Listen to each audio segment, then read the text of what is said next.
This is our last class for this quarter. I appreciate them scheduling a dinner to celebrate that. But this has been an enjoyable class for me. I hope it has been for you. We don't often talk in terms of kind of bigger concepts. We tend to be very focused on some very specific items, and this gave us an opportunity to kind of take a more 10,000-foot level regarding concepts. And it's been eye-opening for me as I've prepared, and I hope it has been for you. I do appreciate you guys have been great as far as participation and discussion. I hope that we have all learned a lot. I'm just going to recap. I did a little teaser, and I was hoping they wouldn't do this to me, but they put my slide up already, so you already know the word that I'm talking about. I did a little teaser last week and said, this word is found 3 times in the entire Bible, and they're all in Psalms, and that's providence. But providence is something that happens throughout Scripture. It happens in our lives. And so we're going to talk a little bit about it tonight. I do want to recap a little bit. We started off talking about God. And hopefully getting a deeper understanding of God. Thank you, Robert, for handling that class. But I think the understanding was that, we tend to think of God as the bald-headed guy with the long beard that stands at the pearly gates. And, the Bible doesn't really support that. God is spirit, and those that worship him worship in spirit and truth. It would suggest that God is, again, as a spirit, he's not something that has ever been, we can't see him. We can't see him because it would destroy the earthly body. And so I hope you have changed your perception of God. I think we tend to think of God as a fairly large guy maybe, stands up, but think of him as encompassing the entire universe and then some. After that, we talked about love because God is love. And I think we talk about love, and remember the premise of our study has been that because God is an infinite being, he has the experience and the knowledge that we could never hope to have given our short 70 to 80 years here on earth. And we use the analogy of a parent and a child. There's a different understanding of the world when you're 40, 50, 60 years old than your understanding of the world when you're 2 or 3. God has that understanding of the world being an infinite entity, and we only have a limited understanding of the world. And so there's a number of these concepts that we've dealt with from that perspective, and this one will be no different. Then we talked about sin. Talked about God, talked about love, and then we talked about sin. This was the piece that man brought into the equation. Man trespassed and brought sin into the world. Does anybody remember how we defined sin? What was sin as we defined it? As I defined it, maybe. Maybe you don't have that same definition, but as I defined sin, do you remember what that was? What? Putting yourself above God. Putting yourself above God. When you do that, you've sinned. You may not have actually done some kind of deed that you're commanded not to do. It's not transactional sin, but putting yourself above God is sin. And that's where the sin, and we're actually going to talk about in our discussion of providence, we're going to have an example of providence, but see if you can figure out where the sin is. We talked about once sin came into the world, then God introduced justice. Because sin cannot go unpunished, cannot go unpaid, because God is a perfect God, and sin must be paid for. So it must be punished. Because if he allows sin to continue, then remember the analogy of the glossy white paint, any kind of little bit of tint or any kind of little bit of color in that glossy white paint starts to change the color. And it doesn't take a whole lot, but it will start to change the color. And so we talked about sin, and then we talked about justice, because if there's sin, there has to be justice to root out sin. Then we talked about mercy, the flip side of the coin, because if you're going to have justice, there is no way we as human beings in our finite state can be perfect, and therefore there is a need for mercy. Because without it, what does sin lead to? Sin leads to death. It's a separation from God. And for us to be able to come back to God, it requires God's mercy juxtaposed to God's justice. And so we talked significantly about mercy. We talked about obedience. Mercy is not free. Well, it is. You can argue the fact, but God doesn't give mercy to everybody. The fact is, you have to obey His commands. You have to obey what He's told you to do, and then He delivers mercy. So it's not just Paul said, what shall we say then? Shall we continue in sin that grace may abound? Well, no. There's an obedience issue here, and you have to be obedient to God's commands in order to receive the mercy that He's offered. The last couple of Sundays, or Wednesday nights, we've talked about faith. Faith, two types of faith. Faith, the belief in God. Yes, I believe that there is a God. I believe that He's all-powerful. I believe that He's omniscient. I believe that He created the world. That faith we don't struggle with nearly as much as probably most of the world does, but that faith is the faith we tend to think about when we think about faith. But then we talked about trust, because trust is the other side of the faith coin, if you will, in that, yes, I believe that God is real, I believe that He's omnipotent, I believe that He's omniscient, but do I trust Him?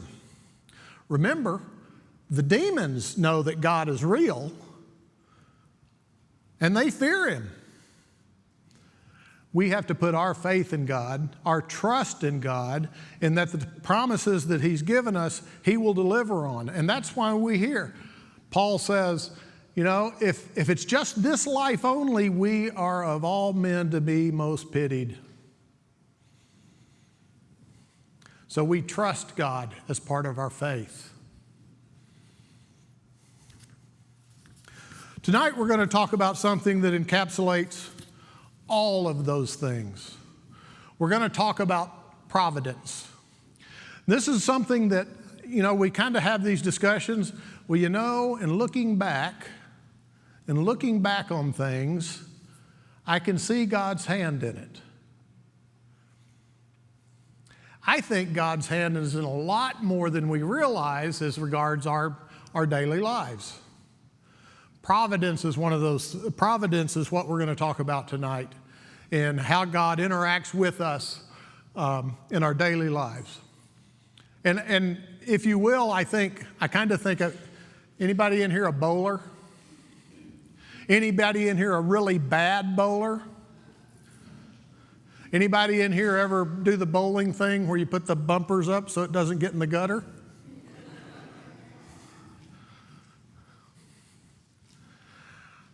I think of providence, I think of God as kind of offering those bumpers to us.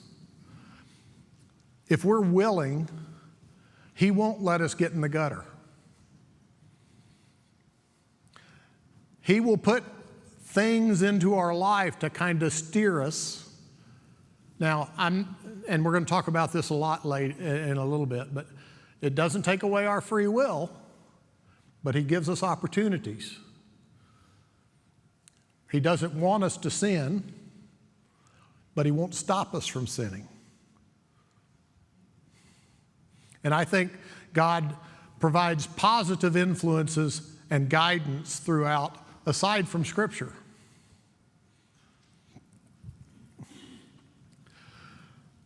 There was a great poet and philosopher. You don't always get what you want. But if you try sometime, you just might find you get what you need. And that's providence. It is not always getting what you want. Sometimes we equate, say, our prayer life, for instance. Well, I ask for this. I ask for this. Think in terms of God as an infinite being. What was your favorite Christmas? Just think, you don't have to, we're not going to talk about favorite Christmases. I think I've shared this story before. I had a nephew when he was about 4 or 5. He wrote his Christmas list to Santa. It had 2 things on it. He wanted a flamethrower or a shotgun. My brother, his father, thought that was nice, but he saw the wisdom in not providing either of those things. And sometimes we're like that. We ask in our prayers for a shotgun or a flamethrower. God, in His wisdom, says, no. Let's do something else. Let's get something else that will be much more beneficial to your life. Yes, ma'am. So this makes me think of a quote, and it says, sometimes what seems like an obstacle in your way is a blessing meant to move you in a different direction. I like that. That's what we struggle with sometimes, because a lot of times when things happen, we always think the worst, but sometimes you have to go through it in order to see God's hand in it, and you come out better for what you've been through than you could have ever imagined that you would have been. You know, you can probably, every one of us in here has a story. Every one of us in here could probably think back on their life and say, there was a time when I thought God had it all wrong. I couldn't understand, but now as I look back on it, I think, wow, if I'd only known. I'll share that. I'll share my story. I'll share one of my stories with you. I'll share with you the story that brought me to Gold Hill Road. Working in the banking industry in Dallas, Texas. Been there for 23 years. Had never heard from a headhunter until late in 2007. And they were looking for one of my direct reports. We have an opportunity in Charlotte. Well, all my direct reports are born and raised in Dallas area. I doubt any of them are going to leave. And then you start getting the handwriting on the wall. And it didn't take a lot of interpretation to understand what was going on. Just FYI, after I left, within 6 months, all of my peers and the level above me were all gone. I thought, oh man, what am I going to do? I have never been unemployed since college.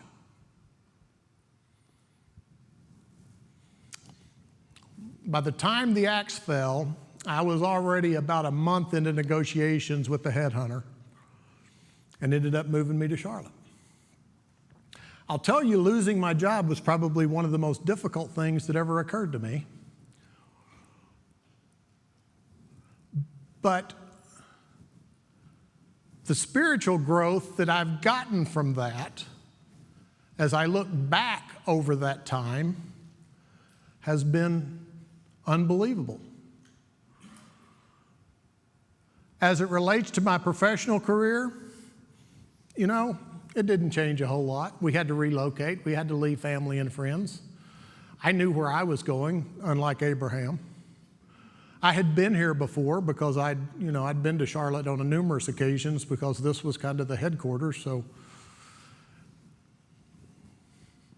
But I never thought of it from the perspective of my spiritual side and the growth that I experienced by coming to Gold Hill Road. So anyway, that's my providential story. You probably each have a similar story of some type if you think back about it, and where things looked really dark, and God pulled you through and made things better. Much like Job. They looked really dark for a long time, but he made things better. We'll go through the truths that I've kind of reiterated these already. God is an infinite being with infinite knowledge and infinite experience. Man is a finite being with very limited knowledge and experience. Man's ability to comprehend the scope and depth of certain concepts is restrained by our limited knowledge and experience. Therefore, God's infinite love and perfection cannot be easily understood or comprehended by finite man. Therefore, it requires our faith. We have to trust that God is who he says he is and can do the things that he says he does. That's faith. Man, as the less experienced, that comma shouldn't be there. Man, as the less experienced being, must acquiesce to God's omniscience. That is obedience. Through faith, if we trust God, then we obey God. Therefore, we're subject to obedience. Finite man's limited knowledge and experience, coupled with free will, makes him susceptible to imperfection, sin. For those of you who are parents, what happens when you leave your 2-year-old to their own devices? I'm sure everybody in here who's had children has one of those pictures where it either involves something with cocoa powder. Do what? Powdered sugar. That's a good one. Our oldest at one point took Desitin ointment and made himself a mohawk.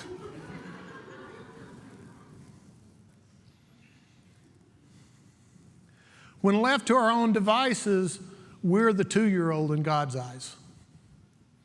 We don't think that because I'm 64 years old. Look at all this experience that I have. But to God, we're the 2-year-old. God's perfection demands that sin must be punished. Justice, we've talked about that already. God's love allows him to make payment to satisfy his justice on man's behalf, which is mercy. Rocky, you had an illustration when we talked about mercy. Do you remember what it was? It was a really good one. That not only, we talked about getting a speeding ticket. And that mercy, I said that mercy would be the officer let you off with a warning even though you were clearly in the wrong. Rocky said that God's mercy is more like, not only are you in the wrong, but the officer writes you the ticket because you're guilty, but then he pays it himself. I like that analogy better because that's the type of mercy that we deal with as far as God is concerned. And then God's love, mercy, justice are all manifest on earth by God's providence. And again, as we go through this lesson, keep in mind those bumper guards on the bowling alley. Thoughts that you have so far?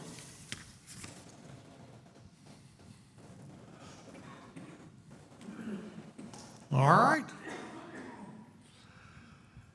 Providence. You know, I was really expecting a lot more from a definition than I got from the dictionary. Divine guidance or care, protective care of God. That's okay. That's almost like defining it with its own word. I made up my own. God's interaction in your life to provide what you need, not necessarily what you want. Again, I didn't make that up. Mick Jagger.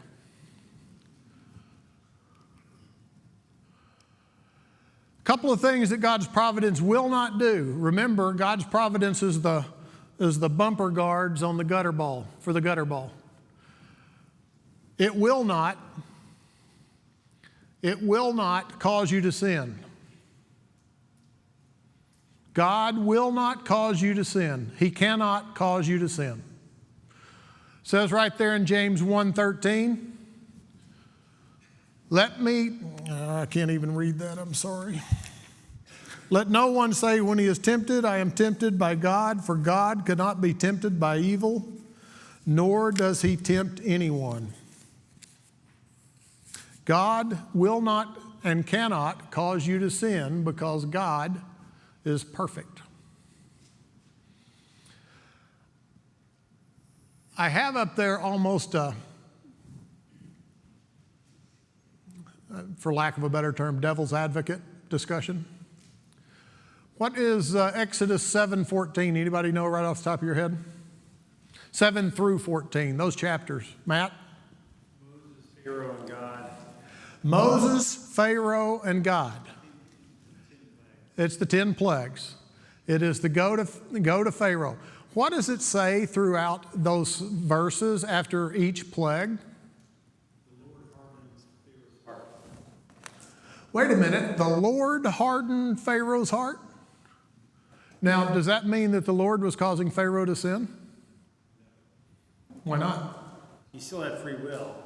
It's just that he put Pharaoh in a position for him to choose, and thus the hardening, if that makes sense. It does. Who did Pharaoh put above? Who did Pharaoh put first in those situations? Himself. He put himself up there. He said, I'm Pharaoh. You know, it's easy when you're Pharaoh and you're the ruler of an entire country to kind of get caught up in your own, I guess, what is it, hoisted on your own petard, is that the term? You get a little caught up in yourself, and that's exactly what Pharaoh did. Well, the plague went away. I think we're good now. And God hardened Pharaoh's heart, or Pharaoh hardened his heart. How many times did it take him to do that? 9, huh? 9, the 10th. And actually, it was 10 because after he let him go into the wilderness, he changed his mind again. He hardened his heart again. Rocky? I wanted to see where you were going before I commented on the previous definition. I guess, to me, I think what providence really is, you know, what you gave an example there is God operating in a miraculous way where he's violating natural law. But providence is where God is working in everybody's life to try to change them, and he's doing it within the confines of natural law. And so he's somehow manipulating the variables without anybody losing free will, without any miracle being performed. And I would argue, you know, that I agree, you know, God is operating providentially. He also operates through his word, and it's only through his word that we even know who God is and what he wants us to do. But it's through his providential actions towards his people and those who are not his people. I think he manipulates events to come around so that to change people's hearts so that they will be in a condition where they'll be more receptive to his word. Because you see that time and time again, example after example in the Bible. And even in our own lives, we know that, you know, there's certain things we may have read and it just didn't click what in the world that meant. And then later on, because either we've gained more knowledge or something happened, you know, that you really put a focus on that particular aspect. Now we see what it is. And I think all of those things are providence. So I'm not nitpicking with the bumper part, but I just think, you know, God is operating in everybody's life, and that's why Jesus said, seek and ye shall find. Well, how is that happening?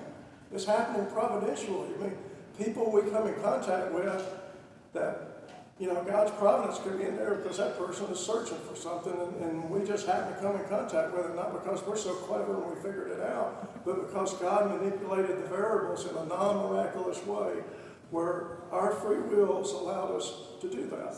I agree with you. I just didn't use the word non-miraculous. I'm sorry. I said, I agree with you. I just didn't use the term non-miraculous.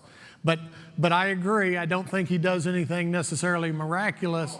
He manipulates, yeah. But that, I'm just. He I'm just saying. manipulates circumstances again, and it. That's why, my personal opinion, I really think that's why nobody will ever be able to stand before God on the judgment day and say, it's your fault I didn't know, and he's going to come back and say, I've operated providentially throughout your entire life trying to get you to come to me, and you just ignored all the warnings. All the warnings, all the proof, all the warnings, all the little gentle reminders and the bumps. Yep, that's exactly right. Do what? God did not want any of the Egyptians to die like that. No. No. And you mentioned, Rocky, one thing, and it's going to be a point of my lesson.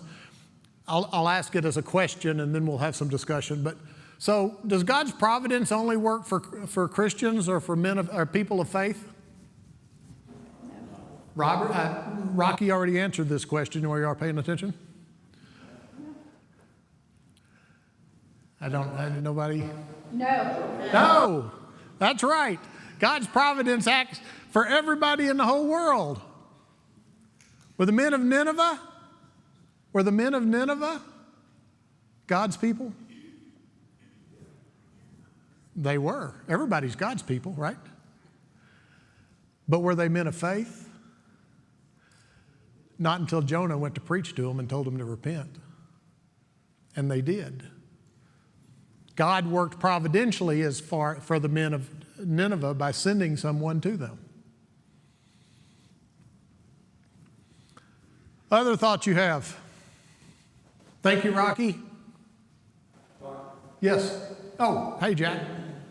Whenever we ask God for help, you can expect a trial. He teaches us the hard way sometimes, but he needs to do that to get our attention.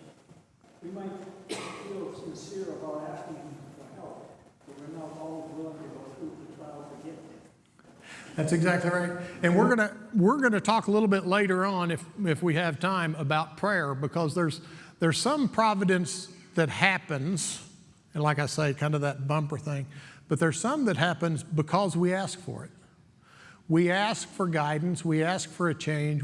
Now, it doesn't always happen the way we ask for it to, or the way we expect it to. Sometimes it's vastly different than everything we wanted to, than what we were looking for. Yes, ma'am. I was going to say, I was actually ironically having a conversation similar to this last night with a friend. They've been through like so much, and through the course of everything that they've been through, the husband has kind of lost his faith. And he came to his wife and pretty much said, do you still pray? And she said that sadly she had to admit that no, she didn't. And I was telling her that sometimes it may be that her husband was looking to hope that she still was the one that had a little bit of faith, because through her faith, she may restore his faith. And I told her, because she was just saying like they had prayed about a few things and they felt like it didn't work out in their favor. And I said, I think the mistake that we make is we think of prayer like instant potatoes. You add water and you stir and magically you get what you want. And I was like, that's not how it works. That sometimes God answers us and it may not be the answer that we want, or it may be a no, it may be a not right now, it may be it's coming later. But you can't just think of prayers like instant potatoes. You can't say, well, Lord, give me this, and if you don't get it, then all of a sudden God is not real.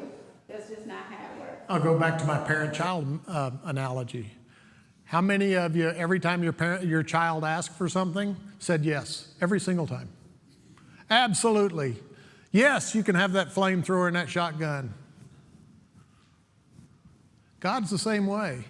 We may ask for it. That doesn't mean we're going to get what we need. We're going to get the things that make sense for us. And you know what? I'm going to go back to something I say a lot. It may not be in this life. He may not deliver you from the suffering that you're going through in this life. If you look at the first century Christians and the things that they went through and the persecutions that they went through, the only time they were delivered from that persecution is when we were beheaded or burned at the stake. So we have to keep a long view. God may not answer that prayer. Remember, there's a promise associated with this, and that promise has nothing to do with staying here on earth. So we have to take the long view. Other thoughts you have?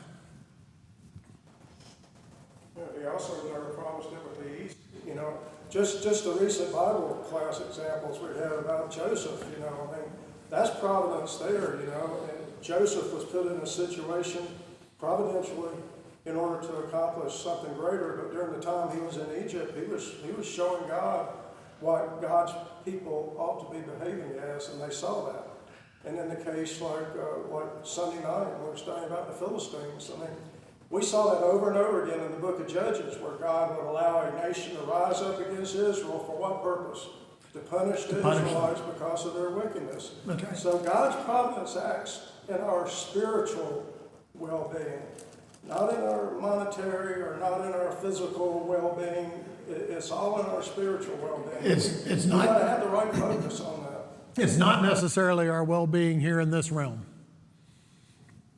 And Where God needed him to be, and Jesus was where God needed him to be, and they weren't easy lives. And I wonder how guys like Joseph and Daniel, I mean, I'm sure they had their times when it was, what else? You know, when it was, when Daniel, as a 17 or 16-year-old boy, is being gathered up by the Babylonians, probably shackled and hauled off to Babylon.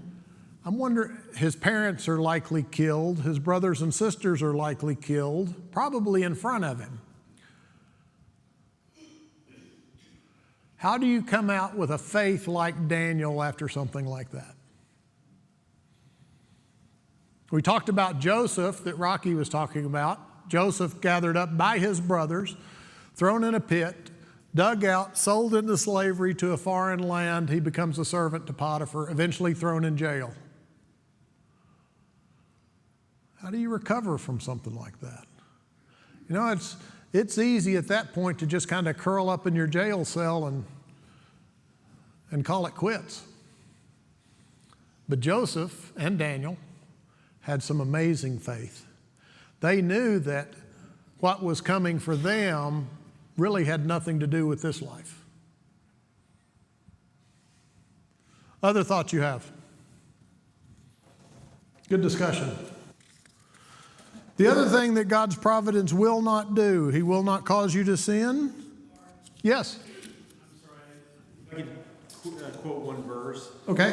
I think part of, for us, just putting a cap on that, or a bow on that, is the Old Testament was written for our learning, and one of the biggest learnings is exactly that. It's the faith side of it.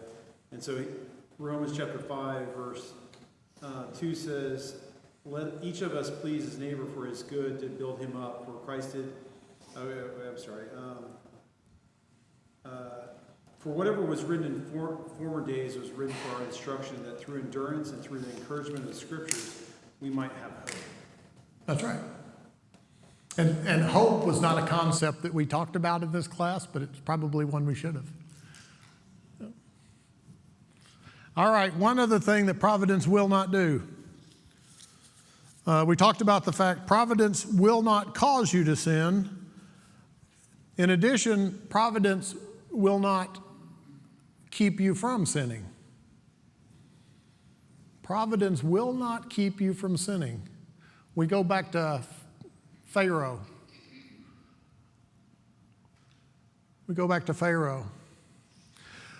Numbers 22, chapters 22 and 23. You guys probably remember this story. The story of Balaam. You remember the story of Balaam? Balaam? Anybody? Ringing a bell? All right, so we're going to talk a little bit about, I'll recount the story to you real quick. Barak, the king of Moab, wanted Balaam to come curse the Israelites because they were afraid of the Israelites. And he sent people to Balaam about 3 times. And every time that he sent people to Balaam, Balaam went to God and said, Balak wants me to go, and he's offering a pretty big reward. Can I go? And God said no. Second time, representatives come. Balaam goes to God. God says no. Third time, representatives come from the king of Moab, goes to God. Can I go? And God says, okay, go on. Now, let's stop right there. At what point did Balaam sin? Let me finish the story. Hold that in your thought. Balaam gets on his donkey, is headed toward Moab to go curse the Israelites. His donkey, you may have heard this story, kind of runs him into a wall about 3 times because the donkey can see the angel of God standing there with a sword in his hand ready to take Balaam's life. Finally, the donkey actually speaks to Balaam, which there's probably all sorts of things you could talk about here, but we're not going to go there. Says, I've been a really good donkey, and you apparently don't see the angel with a sword in the way. And then God opens his eyes, Balaam sees it. Did God keep Balaam from sinning?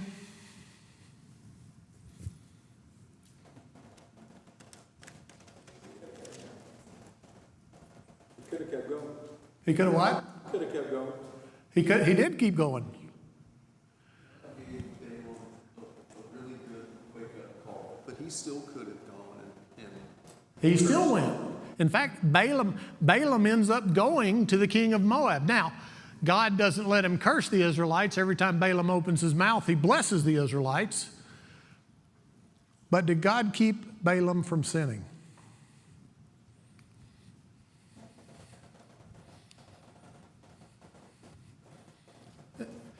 And you have to justify your answer. Don't just say yes or no.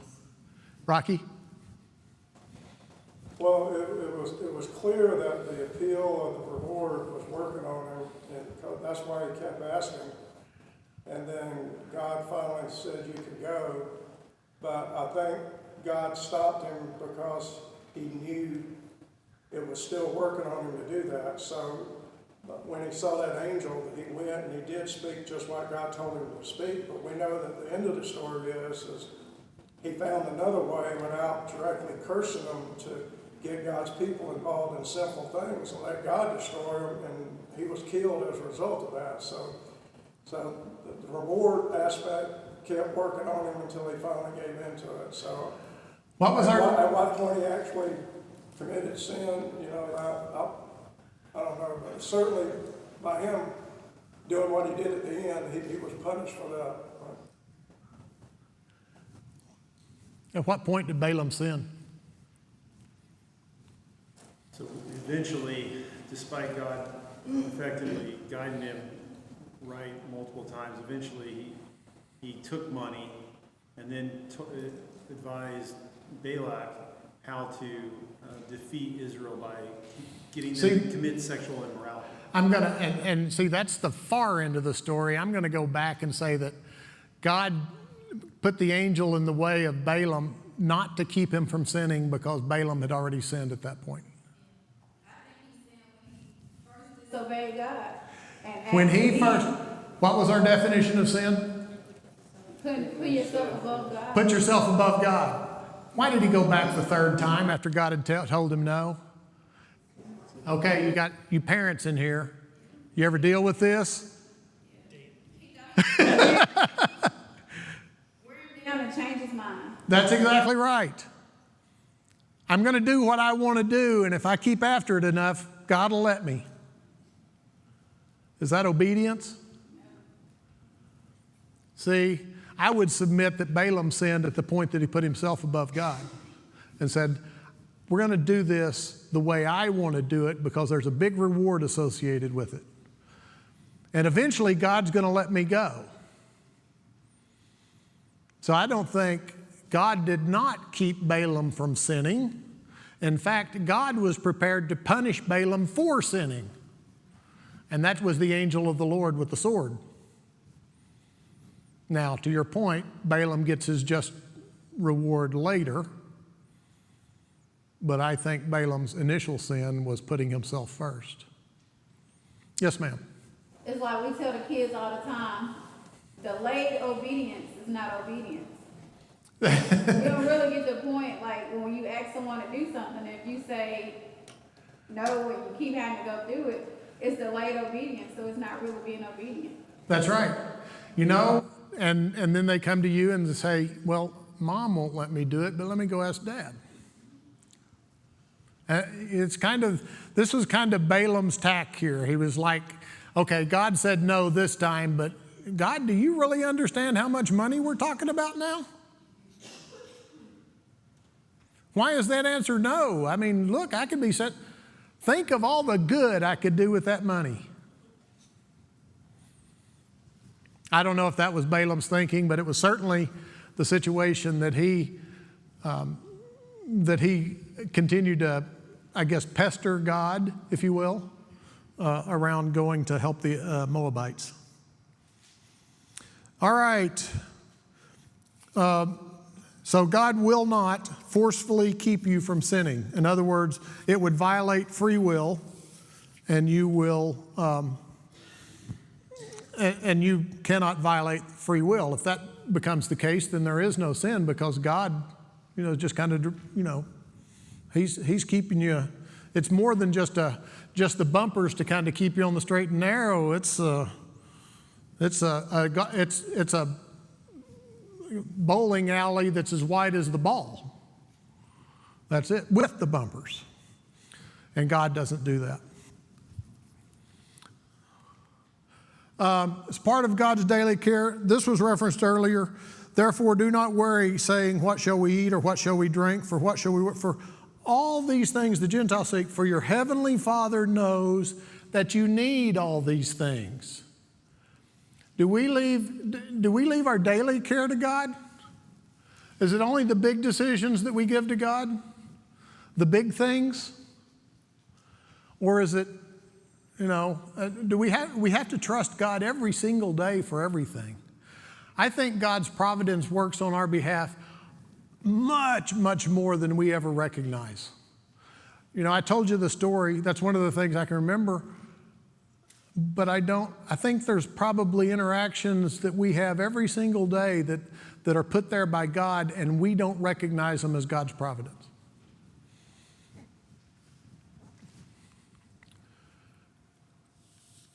And then we talked a little bit about this, so I'll just mention it.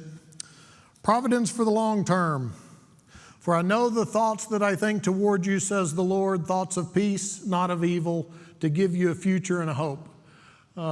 In Jeremiah. So he's talking to the children of Israel after they've been carried off into Babylon, said, you guys are going to be here a while. Just get with it, but you'll be brought back eventually.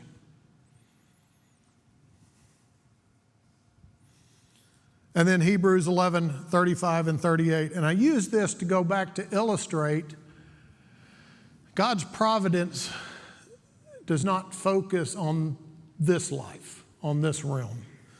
Remember, Hebrews 11 is the hall of faith, if you will. And if anybody in the Bible ought to get what they ask for in prayer, it ought to be these folks in Hebrews 11. Women received their dead raised to life again. Others were tortured, not accepting deliverance that they might obtain a better resurrection. Still others had trial of mockings and scourgings, yes, and of chains and imprisonment. They were stoned, they were sawn in two, were tempted, were slain with the sword. They wandered about in sheepskins and goatskins, being destitute, afflicted, tormented, of whom this world, was not worthy. They wandered in deserts and mountains and dens and caves of the earth, and yet they are listed in Hebrews 11 in the Hall of Faith. God's providence doesn't necessarily deliver you from this world, but there's a promise associated with the next world. I have immensely enjoyed this class. Thank you so much for your participation.